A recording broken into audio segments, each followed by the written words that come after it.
2, 1. Good evening and welcome to TalkWrite. I'm your host, Wayne Stennett, and tonight we got a really special show, or I'm hoping we will. Bob Bitchin's going to be joining us. Right now, he was with us just a few minutes ago, and his signal dropped out. He is actually on a 54-foot Hilux yacht off the coast of Maine right now. So he's planning to pop back in, I'm hoping very soon. And in the meantime, we're going to be talking to his narrator, Bradford Rogers, who is the host of How Not to Sail. Nick, why don't you take over for a second, and I'll get some things going here. Nick, unmute your microphone. Nick, unmute my microphone. Oh, look Bob's at here. me. So we have been joined by Bob. He is, oh, look at this, beautiful. Bob, why don't you say a few words so that the camera switches to you and people can see what you got going. A few words. Okay. Pan around again while chatting with us. Okay. All righty. There we go. And Bradford, where are you at currently? I am in sunny Atlanta, but my boat was just in sunny Tampa area, so we were a little concerned. But it's all good. With with the surge and everything. Yeah. Yes, sir. Do you have someone down there that you like go, hey, can you go down to slip 4 and see how? Yeah, it's nice to have boat neighbors to help out with this stuff. So where are you anchored right now, Bob? We're in Somme Sound in Maine. North Desert Island. Mount Desert Island. That is beautiful. You got the sun going down right there behind you? Actually, where is it? It's back there. Oh, way over that mountain. Way over that mountain. Yeah. Bob has a thing for fjords. Fjord. I drive a Ford and I like a fjord. Great. So right now you're just working on getting your or you've almost finished, right? Getting your audiobooks done. Man, I got 11 books and I think only 5 of them have been done so far. So Oh, okay. I thought you were further ahead. That's because Bradford is a little slower than he should be, but he's cute. We're going to keep him on. That's what they said in prison. Yeah. That's where we met. No, just kidding. So Bradford, tell me, what's it like working for Bob? Because he can. Well, he doesn't pretty work for me. He demanding. works with me. He works with me, not for me. With you. Okay. I still call him El Jefe anyway, but that just seems prudent.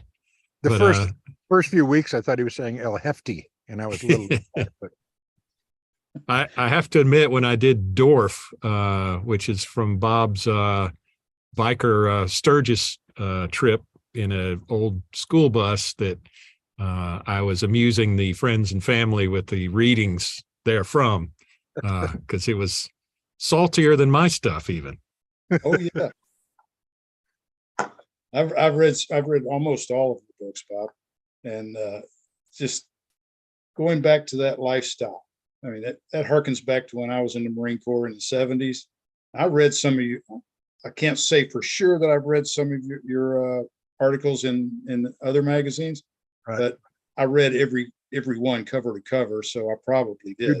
You did read my stuff then. Easy Riders, biker lifestyle. Yeah. That was back in the day. Back when we were young. Yeah, we got some great pictures of you from back then in this latest on How Not to Sail, the latest with you, of you being on TV and riding around on bikes and consorting with known You promised not to use those. known miscreants. Yeah, your TV show. That was really cool. I've been watching that again. It's on YouTube. Just go through. We did that for 5 years, 2003 till 2008. And we did 65 episodes, and it was syndicated all over the world, which was pretty cool. We really liked that. But that was a lot of fun. Are there still residuals coming in from that? Is it still being aired somewhere? Well, actually, we own all of it. So if they play it, if I charge them, normally I don't charge anybody because I just need the publicity because, I need people to buy my books. You know about that, Wayne. Well, you definitely have the publicity going for you. I mean, you've been around the world, the lifestyle before that. Here's one of the best stories, and tell us about the day that you switched from being a motorcyclist to a sailor. Oh, it was just we decided instead of going to Mama Rosa's and getting burritos, that we'd go down to this waterfront cafe, Captain Ahab's, because they had better looking waitresses. Oh God, it says my Mac will go to sleep soon unless plugged in, and I'm nowhere near an outlet. So if I die, I'm sorry. That's one of the pitfalls of remote broadcasting. Exactly. But where was I? I'm old. I keep forgetting where I am. You were going to see Captain Ahab's because they had better waitresses. Yeah, they had better looking waitresses, and we that was down at the waterfront. And we rode our bikes down there, and we walked out the side door instead of the front door, and that was on the marina. And there was a Cal 28, and guy was just putting a sign up for sale. And I thought, I could do that. So I'd never been on a sailboat. I was 32 years old. And I walked out and I said, what do you want for it? And he told me, and I bargained with him, and I bought it. And then I took it out every day to teach myself how to sail because I didn't want to be embarrassed by, having people see me or to take a lesson, take lessons. So Real men don't need instructions. yeah, me and my editor, Degenerate Jim, we'd get in the boat and we'd take it out. We'd motor out of the harbor, and then we'd set the sails where nobody could see us. And then they had these oil tankers that were nearby that were unloading. So I'd go over and I'd practice pulling up to the 50-foot buoys and parking against them so I could learn how to park my boat. Because I don't like to get embarrassed, I mean, look at me. It's embarrassing. Well, you've actually lost quite a bit of weight, haven't you? Yeah, a lot of weight. My house burnt down in 2020, and I lost 50 pounds. And I used to weigh close to 400 pounds. I now weigh 260. So I feel much better. That's a big loss. Yeah. And the new ranch home is All rebuilt. All rebuilt. We're living back up there, and it's beautiful. Oh man, I'd love to see it sometime. Well, you're invited. Come on up. So, Nick, you take over for a minute. All right. Well, Wayne was telling me a bit of a story, and then he stopped and went, you know what? Let Bob tell this. And before your Mac treats us to an unpleasant power down, I would love to hear. This involved, I guess, a convertible pulling up to you that led to a bodyguard job. Oh yeah. It was in Hollywood. I was riding my bike down Sunset Boulevard, and I pulled up next to this, what I thought was a fag. Not supposed to say that anymore. A gay person, and it's a Maserati convertible, and the guy's wearing a fur coat, and he says, "Let's take off. Let's go do something, and let's do it." And I'm, yeah, right. So we take off from the light, and he kicked my butt. We get down to the next light, and he says, "Hey, pull into Cyrano's. I want to see your bike." And I'm thinking I can handle him, so okay, we pull into Cyrano's. And he walks over to look at my bike. I walk over to look at his car. And then I noticed the license plate from Montana, evil.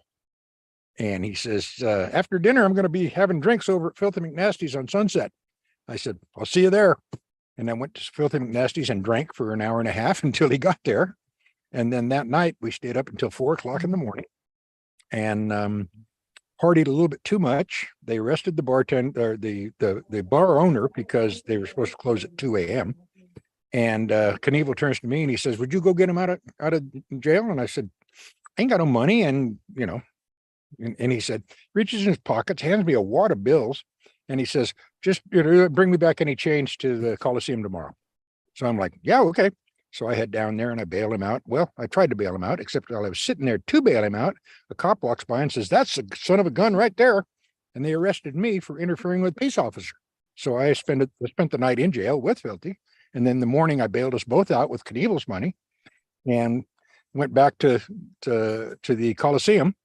And that's how I ended up working for Evil Knievel. That is so much better than I imagined it was going to be. I didn't I know any of that.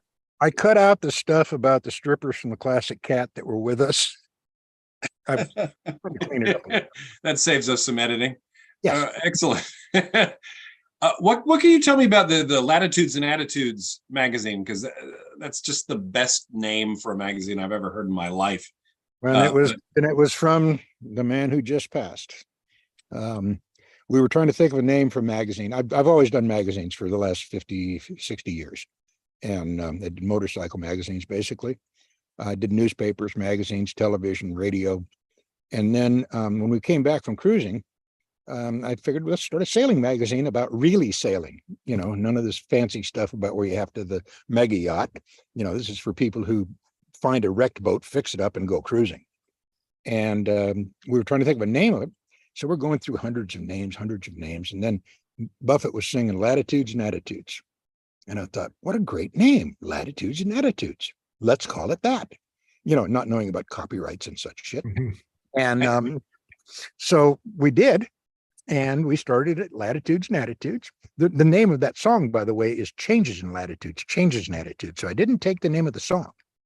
Anyway, the first issue came out and I sent a copy to Buffett's office. And I got a handwritten note, back from Jimmy Buffett saying, I like the magazine, Jimmy Buffett. And I had that note until our house burnt down in 2020. Oh man, that's terrible. Yeah. Yeah, we lost quite a character just a couple of days Actually, ago. we lost two characters 2 days ago. Bill Pinkney, I don't know if you know him. He passed. He was the first black sailor to sail around the world single-handed. He ran the Amistad down to where the old slave traders were, and they did the movie Amistad, and he was the skipper on that boat. And he's just an amazing man. I've worked with him for years, trying to get more inclusivity into sailing, trying to get more diversification. And we'd done a lot of things together, trying to bring more people of color into sailing. And he passed the same day as Jimmy Buffett. Oh, that's terrible, man. When somebody goes to the extent, you know, I mean, that's just, it's hard enough to try to draw people into a lifestyle that aren't comfortable, and that goes a long way. It looks like my computer may die shortly, so if I disappear, it's not personal. Okay, before you go, I'm not going to sign off, but when it goes black, it means my computer. Before it dies, that's a perfect lead in to your boat, and that your boat was the basis for a boat that I created in my books. Really? Dog. And it's the exact same boat. I took measurements from the video, man. I sue for copyright infringement? No, okay. But tell us about your boat. The Lost Soul, I found it, it had been abandoned and it was sinking in Hawaii. It went down to where the engine was underwater. It was $1 million boat. I bought it for $100,000 as a wreck. I worked on it for a year and put about 50,000 into it because I did not have any money. And then I sailed it around the world for 10 years with Jody, kidnapped my bartender. And because you want to have a bartender, a masseuse, and a cook. And Jody was all three. So I ended up marrying her at the end of the trip. And she's still serving in those positions today, right? She's downstairs sleeping in the forward cabin right now. So what else we got? Oh, I bet I need to jump over to YouTube and see if we've got questions over there. Oh, definitely. I wanted to ask, I understand you were on a beat up old Greenpeace ship for a bit. I learned how to sail on the flagship for Greenpeace in the 70s. And it was the Stone Witch. And we sailed to Guatemala, sailed for 3 months, and it changed my life. It saved my life, because I was in the motorcycle world. I was very into drugs, very into violence. And sailing is exactly the opposite of that. It was so mellow, you don't want to do drugs. And there's no such thing as violence out there unless you find a pirate you want to beat up. So basically, it saved my life. I'm 80 years old. And I never planned to live past 35. So this has all been bonus years. That's amazing. Now, when you were on, did the Stone Witch do any Greenpeace kind of stuff? Did you have Oh any? yeah, it was blockading Diablo Canyon when they were building a nuclear plant there, and they were going to seize the boat. And then a friend of mine was crew on it, and I was just learning how to sail. I'd only had my boat about 3 weeks when that happened, and he called me up and he said, "Hey, we need $8,000 to take this boat out of the country because you're going to seize it." And I said, "Cool, can I go?" And he said, "Yes." And I said, "Can my girlfriend go?" And he said, "Yes." And I said, "Okay, come pick me up. We're gone." And they came down, and I had some money. I gave it to them, and we got on the boat. And for 3 months, we sailed to Guatemala, which stopped doing drugs, got out of the violent lifestyle. While we were about halfway down, I had to go cover an event because I was doing Biker Magazine back then. And so I had to go to Daytona for motorcycle week. So I flew out of Mazatlan. And when I came back, I had brought some of the illicit stuff with me. And I realized as I was laying there on the bow of the boat and we're sailing out of Mazatlan and the dolphins are going like that. And I threw the drugs overboard and I stopped doing drugs. And I'm sure that saved my life. Oh, absolutely. And how old were you then? 32, 33. So all these extra years. Oh yeah. And look at what you've done with them. Nobody's more surprised than me and my mother. I feel like we have to acknowledge, though, that did not end Bob's run-ins with the FBI. No, I would get my boat seized. I sailed to Hawaii once. They seized my boat because I was a known associate of the Hells Angels. And they seized my boat and took almost 3 months to get it released from seizure after they tore teak off the decks looking for drugs. And I mean, we didn't have any, but they were sure looking, and they never apologized. And I had to pay them $1,500 to release the seizure, even though there was nothing found. And then pay for all the repairs to put the teak back down. Of course. I always wondered about that whenever I watch these detective shows on TV. They impound a car and start taking the seats out and taking the seats apart and taking the tires off the wheels and all. Who puts it back Do together? they put it back together if they don't No, find it's it? it's your job. It's your job. That's just not right. It teaches me to look like I look, you know. If I was clean shaven, well, I noticed none of us are. But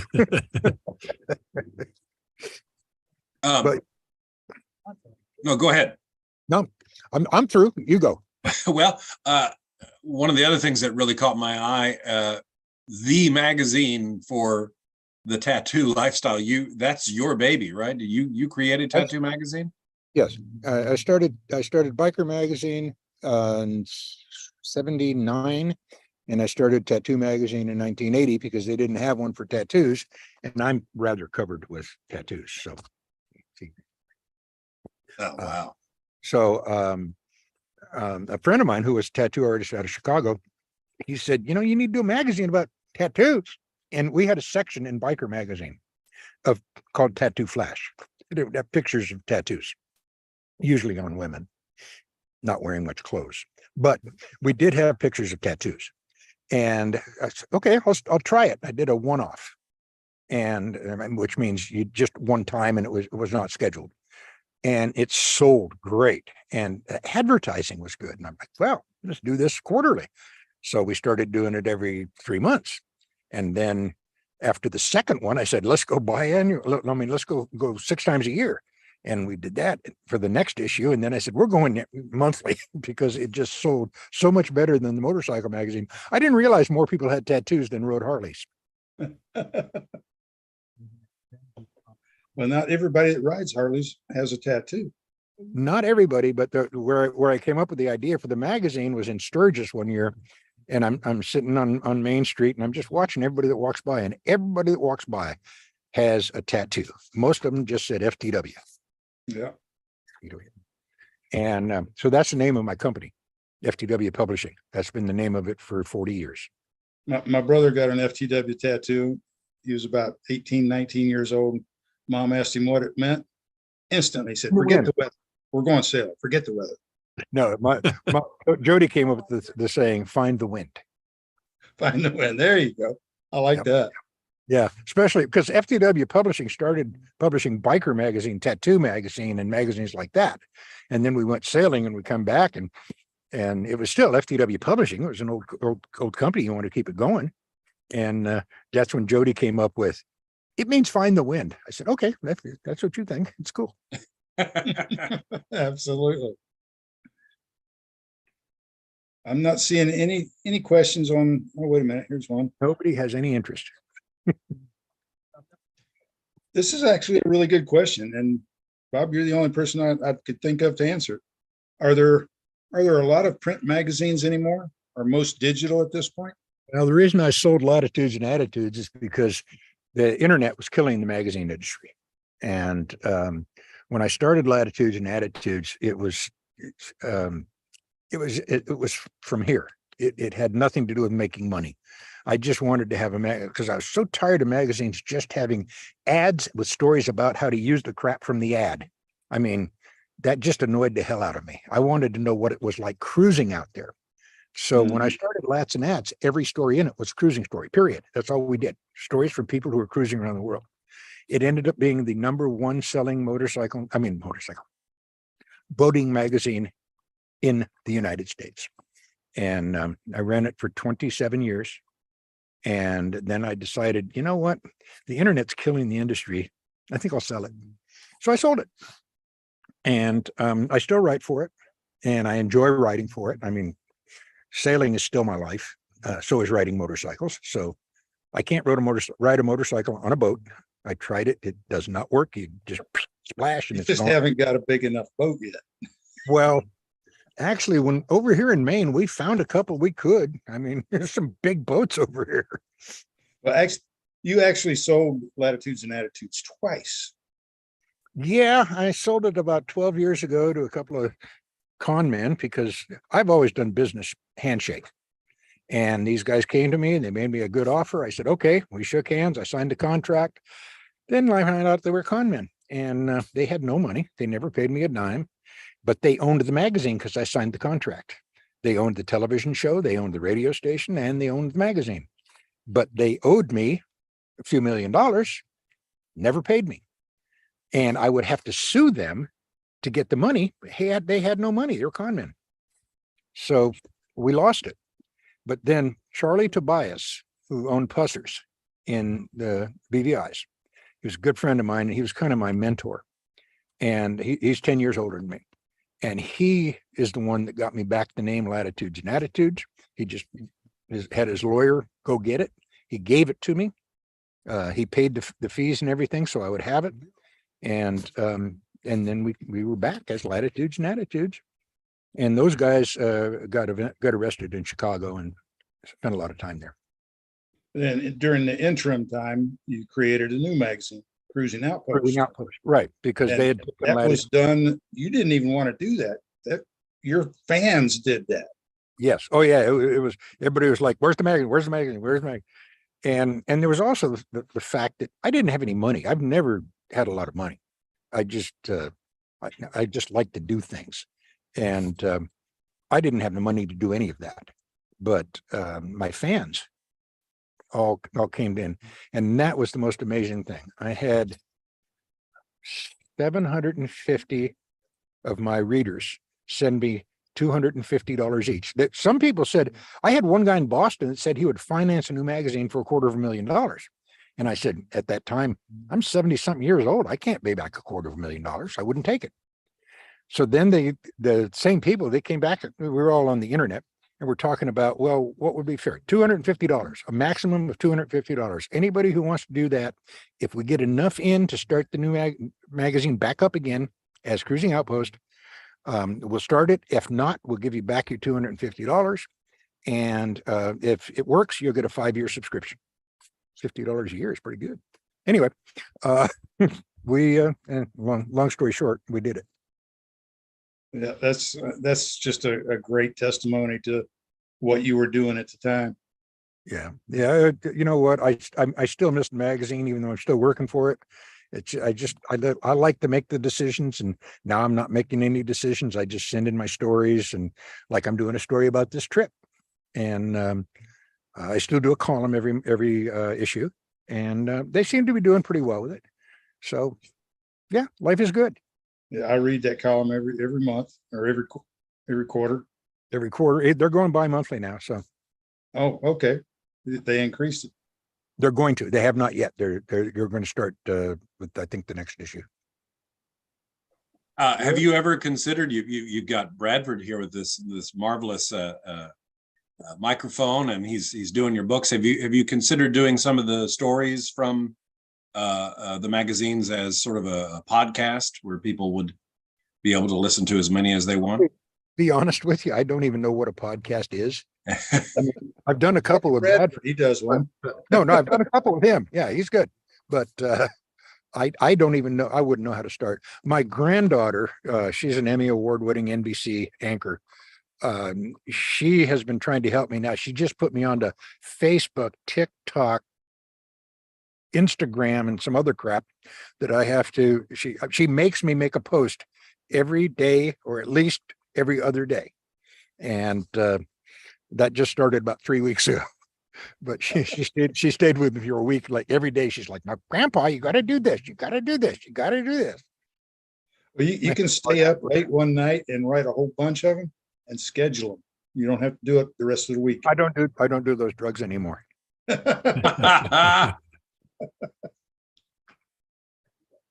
Well, Brad, what's it like to read Bob's stuff? Do you find yourself shocked by some of the things that come out of your mouth? No, because I used to be a musician too. But okay.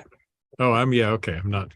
Thought I was muted myself again. Yeah. So some of those type of things I may have know about, not officially, but yeah. But it's good to hear that somebody's gone like times 10.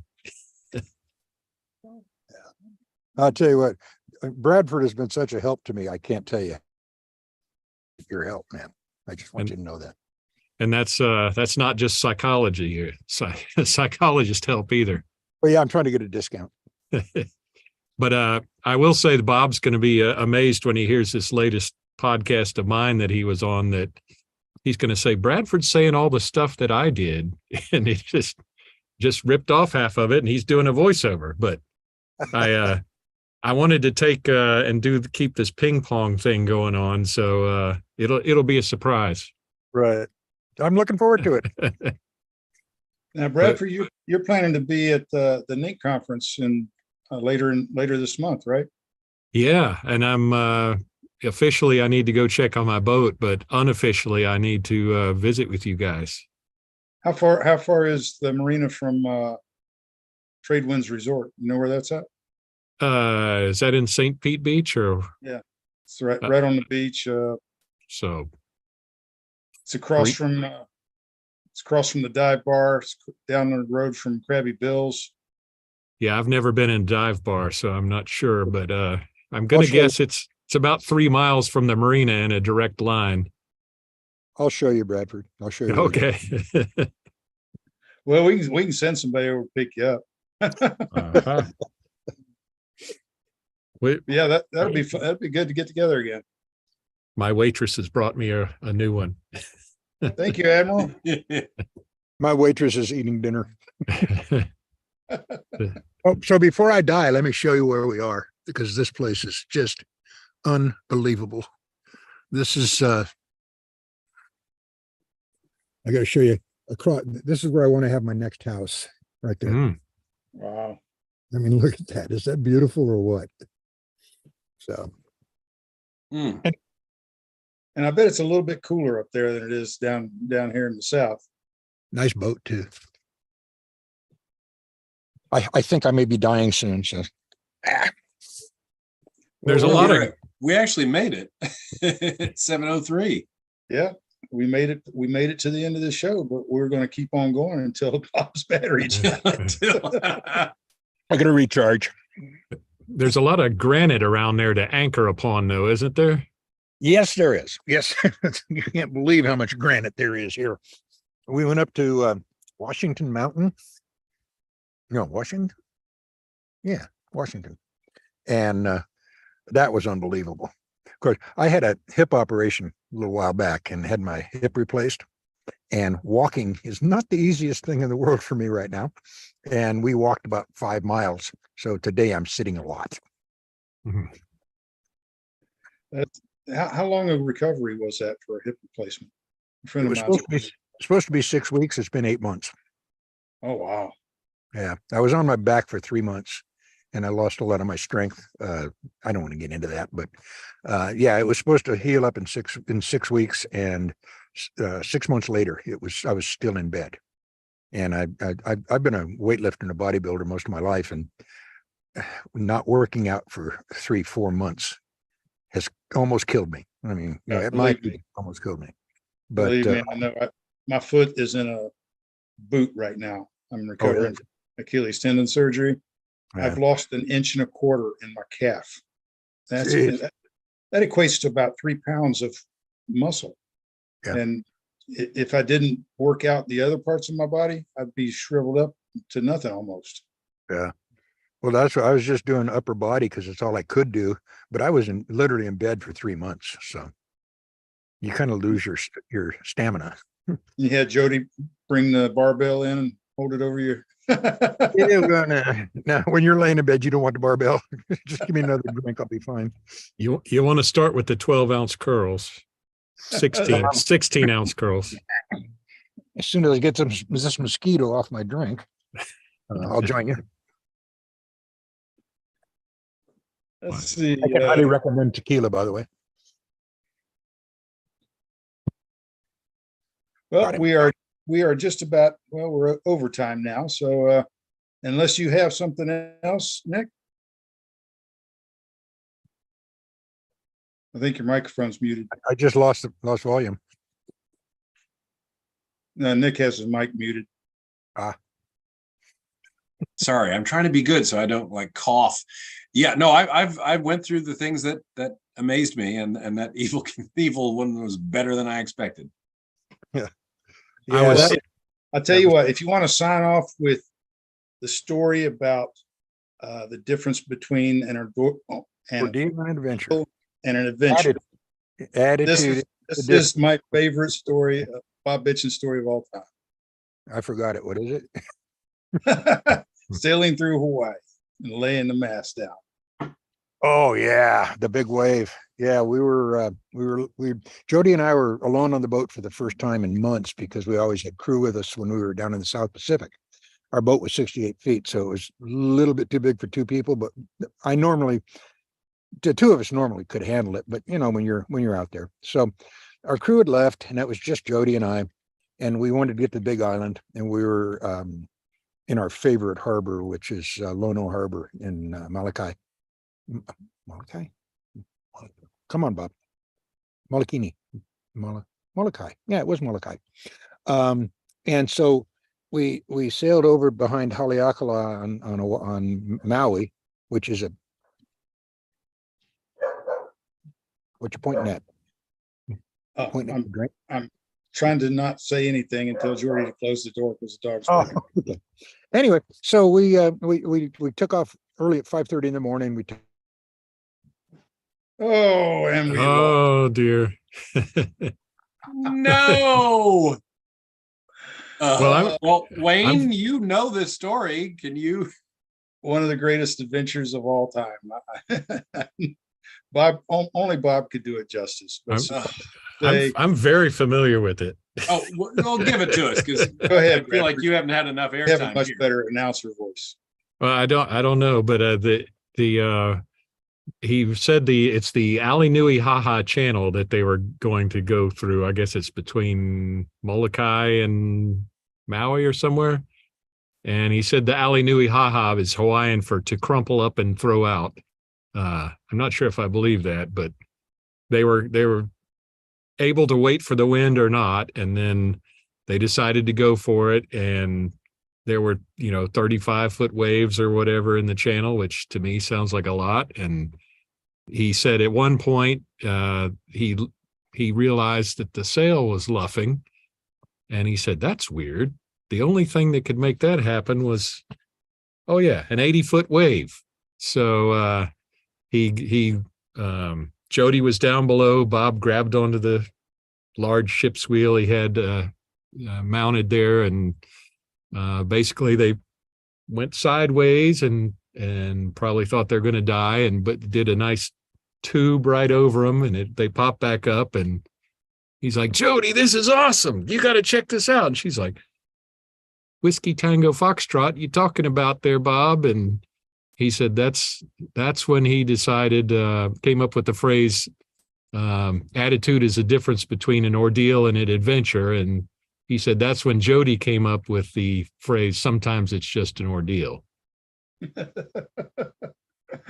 But what I was really hoping when I asked about the FBI, he seems to always forget the one I've narrated like twice now, which is in Mexico, when they grabbed him and took him to this roach-infested prison in the central Mexico or Central America somewhere, because they thought he was a fugitive that he wasn't, and his 578 tattoos didn't match the person they were trying to catch. So they finally let him out. Well, with that, we're going to go ahead and close the show down. Thank you for being on with us, Bradford. And Bob, when you watch the replay later on, thank you for being on.